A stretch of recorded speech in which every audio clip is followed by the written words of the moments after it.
He said his committee has identified the principle of naming and shaming of corrupt individuals as an effective strategy to deter others who might also want to engage in crime.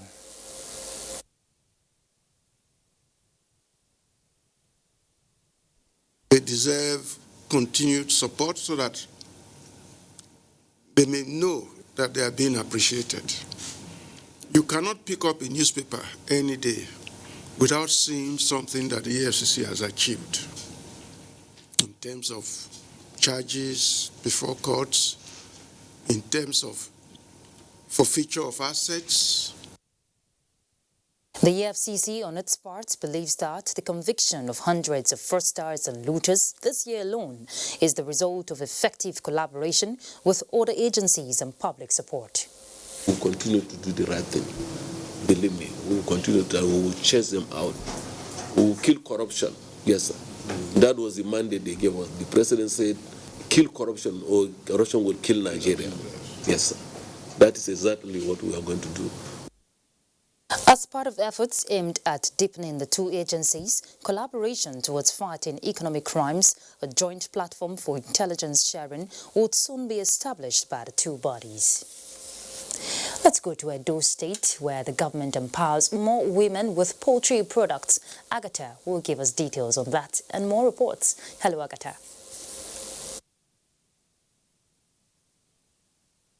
Ruth, good evening and a warm welcome to Benin. Edo State government has empowered women farmers in the state with birds and poultry materials. It is in line with government's drive to ensure food security. Goodluck Inaini reports that wife of the governor, Betsy Obaseki, wants beneficiaries to maximize the opportunity.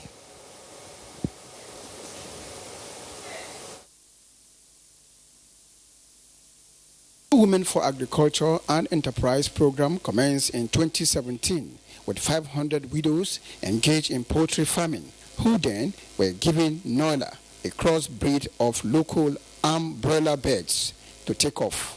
Then the wife of the governor promised to scale up the program across the 18 local government areas. Ubiaza in Kobaoha local government area is among the 20 mother units in the state designated for women to collect their birds. Wife of the state governor, Betsy Obaseki, urged the beneficiaries to be connected to the cause. Because the whole idea, I want to see when a woman starts with 20 chicken, then one day when I get 1,000, 2,000, 3,000. So nobody knows very serious. The beneficiaries are expected to plow the capital into purchasing more birds and growing their businesses. We promise you, say we go train and wear.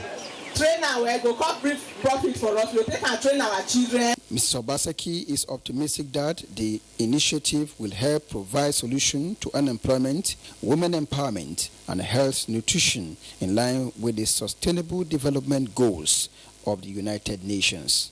In Benin, Goodluck Inaini, NT News. The NTA is a public interest institution and is customarily noted for contributing to the happiness of its host communities. It regularly celebrates and brings joy to children during Christmas. Now, the NTA Benin Network Center organized a party for school-aged children, and it was fun and merriment in the spirit of the Yuletide.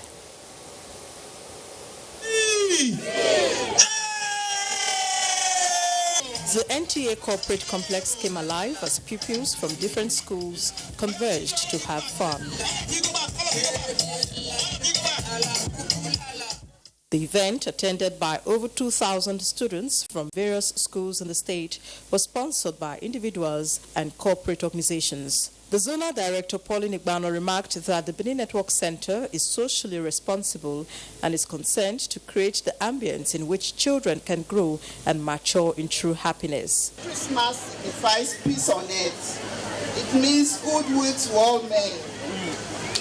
It's a reflection of our lives, particularly of the past year. And I think the one that is most significant to me is hope. We are hopeful that we are going to have a better country and a better Edo State. Chairman on the occasion, Kenneth Imasuagbon, urged the children to cultivate the habit of kindness and sharing. The best you can give is to show good example and teach these children the good way to go. That is what NTA Benin have done today. Anything anybody tells you in the secret, if he said, don't tell your mommy or tell your daddy, know that that thing is bad. Don't do it.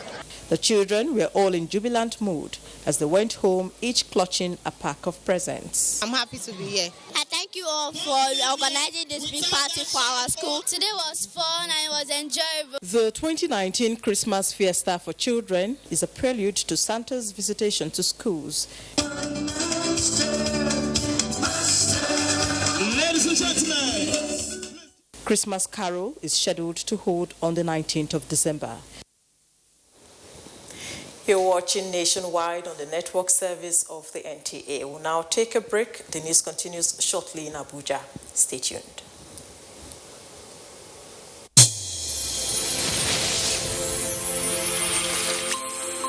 The new edition of TV Guide is out, exclusively taking a look at the traditional television and new media. Are they comparable or complementary? Media industry players give perspective on the trends, progress, challenges, and the way forward. Find out on this compelling edition of TV Guide. Expository interviews with stars of the team within our space. Becky Madojemo of NTA, Utibe Umore of AIT, Nifemi Oguntai of TVC, and a host of others. TV Guide, your indispensable companion. Also feature Iya Medina. I'm the CEO, managing director of Iya Medina Sister Restaurant. I choose to serve. Shut up your mouth. Let me finish. A TV drama series on NTA. Let's get to meet the characters behind Iya Medina. This edition also presents exciting features on tourism, culture, entertainment, sports, health, and lots more. Grab a copy at the vendors near you or any NTA station nationwide. TV Guide, your indispensable companion.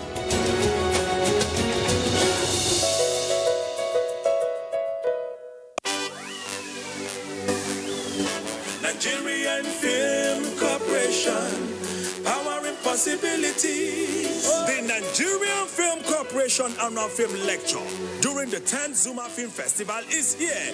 Guest lecturer, Professor Umar Garba Dambata, Executive Vice Chairman, Nigerian Communications Commission. Topic: the creative economic imperatives of National Data Tariff Policy on Content Distribution under the distinguished chairmanship of Alhaji Yakubu Ibn Muhammad, DG Nigerian Television Authority. Special guest of honor, Alhaji Lai Mohammed, Minister of Information and Culture. Guest of honor, Engineer Abubakar Umar Gambo, Board Chairman, Nigerian Film Corporation. Date: Monday, December 2nd, 2019. Time: 10 a.m. Venue: NAFCO Press Center, Abuja. Attendance is free. Host: Dr. Chidia Madwekwe, Managing Director, Nigerian Film Corporation. For inquiries, call us on 0803 674 0997. Nigerian Film Corporation, powering possibilities.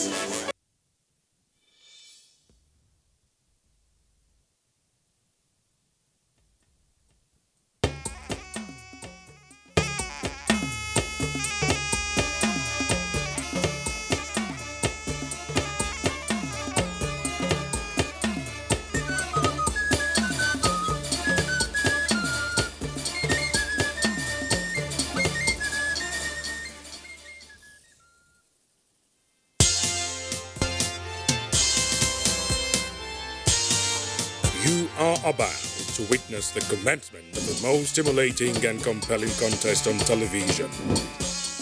This contest is only for the strong, the intelligent, and the talented. Get ready for the Unity Challenge reality TV show. Coming soon.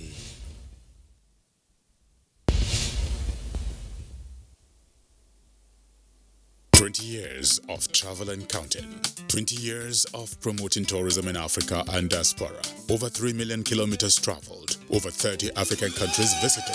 Explored the diaspora in 4 continents. Connected over 100,000 happy tourists to Africa.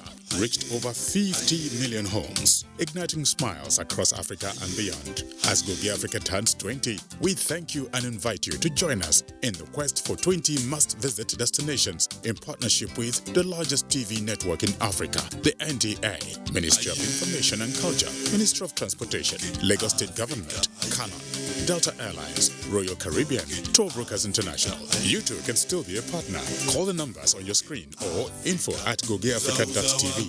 Kogi Africa, celebrating 2 decades of heritage, travel and tourism.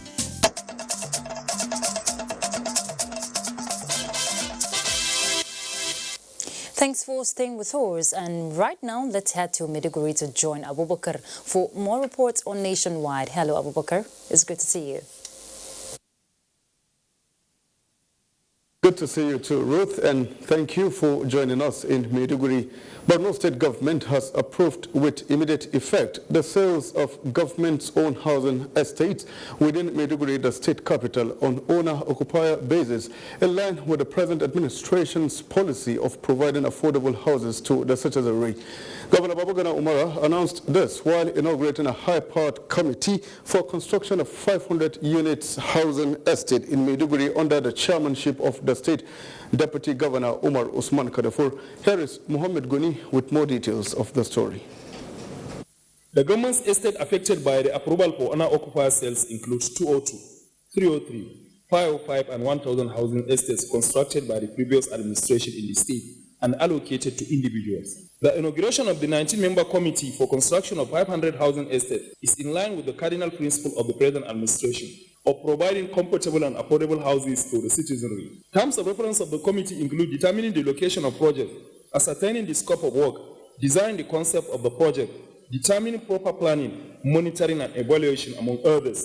Governor Babagana Umara said, Teachers Village, 400 housing estates along Gubio and Dambua Road, 350 housing estates along Jikwa Road, as well as 200 housing estates along Bama Road, which have all reached 80% completion and are currently occupied by IDPs, will be completed as soon as resettlement issues are over. He added that his administration is exploring public-private partnership arrangements to complement government's effort.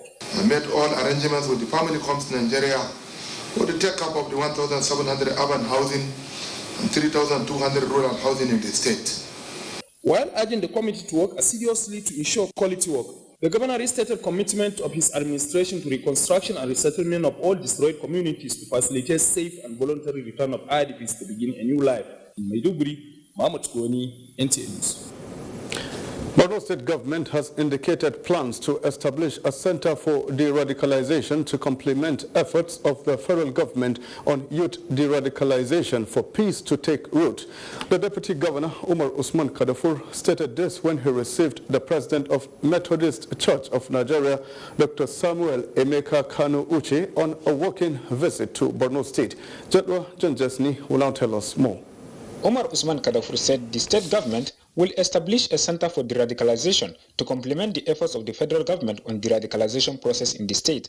The deputy governor said Borno state government has a good, harmonious relationship with the Christian community, stressing that most families in the southern part of the state have Muslims and Christians living together peacefully. He said the state government will not relent in its effort until it ensures that all Boko Haram captives are rescued, IDPs return to their communities, as well as a total return of peace in the state. Umar Usman Kadafur therefore appealed to members of the church to continue to pray for the return of lasting peace in the state and the country generally. I know with the involvement of people like you in the prayers, God will answer our prayer. President of the Methodist Church, His Eminence Dr. Samuel Emmanuel Kanu Uche, said they are in the state as part of their routine visit to their brothers and sisters and to pray for peace. The president of the Methodist Church requested the federal government and the Northeast region to resolve the issues of Boko Haram crisis through dialogue and amnesty, as in the case of Niger Delta militants. Dr. Samuel Emeka Kanu Uche explained that the fire for fire is not a solution to the crisis of such nature, but expressed hope that with the amnesty program in place, all Boko Haram insurgents will surrender. In Maiduguri, Chadwa John Jesse, NTA News. And that's our contribution from Maiduguri. Let's now return to Ruth in Abuja for more reports on Nationwide. Good afternoon to you. Thanks, Abubakar, and welcome back to Abuja. Open defecation is seen as a threat to human health. To address this menace by supporting government's efforts to end open defecation, Number 2 Initiative for a Healthy Environment, a non-governmental organization, took the sensitization campaign to Jiwa community of the Federal Capital Territory. Mariam George Jitabo has the details. As a fast-growing city, Abuja has witnessed influx of people from far and near. Hence, the issue of toilets or convenience seems to be a challenge in some parts of the city center and the rural dwellings. This has resulted to open defecation as the only option for most residents. In commemoration of World Toilet Day, Number 2 Initiative for a Healthy Environment took a walk of shame round Jiwa community to enlighten the residents on the need to put a stop to such acts. Jiwa community is one of the communities here in Abuja that are engaged in this ill act. So we came here to campaign against it. Anything that you do and you have involved the community from its inception is going to get acceptability by the community. AMAC Chairman Abdullahi Adamu Kandidu and the Chief of Jiwa, Idris Musa, said the event will enhance environmental sanitation and hygiene. But open defecation for now shouldn't be the way because one, it has a lot of consequences. After defecating openly, when rain falls, impart most of these waters to our source of water supply. It causes most of the water wash diseases. There was a general consensus that, with the cooperation of all and sundry, open defecation will be eliminated to the barest minimum. Mariam George, Jitubo, NTA News. Let's talk agric. Employing the Kogi state experience can be the best way of tackling food insecurity in Nigeria and making agriculture a business as the best way to encourage youth to take up career in farming. Now this comes to the fore at the Kogi Agriculture Award and book presentation titled Bridge Across New Kogi in Abuja. Hamman Jabani will tell us more. Agribusiness is the science and practice of activities with linkage to production, processing, marketing, trade, distribution of raw and processed food, feed, fabric, including the supply of inputs and services. And this is the kind of agricultural revolution carried out by Kogi State through its partnership with Lagos State government to enhance food security in the state. And it is not just limiting to rice cultivation alone. Though government has no business in doing business, but the government of Kogi State has decided to invest in the business that brings in the most job. But when people are active and are working, they will be less troubled, and they will be, the devil will not take advantage of them and use them for negative things. With the current restructuring in the agricultural sector in the last 3 years, over 80 billion naira was given to 500,000 farmers across the country. This disbursement provided 5,000 direct and 1.5 million indirect jobs. We are training the staff across, all segments, in the organization to bring them off, to the level of, competition, to understand what agri-finance is and then how to support, the farmer to get there. The award, which was presented to executive officers of Dangote, the Central Bank of Nigeria, Sweden, Bank of Industry and NNPC, among others, is due to their strategic planning and partnership in the agribusiness. The 15-chapter book captured how Governor Bagudu-led administration distinguished itself in the agricultural sector, as well as attaining high level of food sufficiency in Kogi State in a short time, and how it can be replicated by other states to achieve the present administration's agricultural drive. Hamman Jabani, NTA News. And we're done with Nationwide today. Thanks for being a part of it. I am Ruth Aguele. Bye.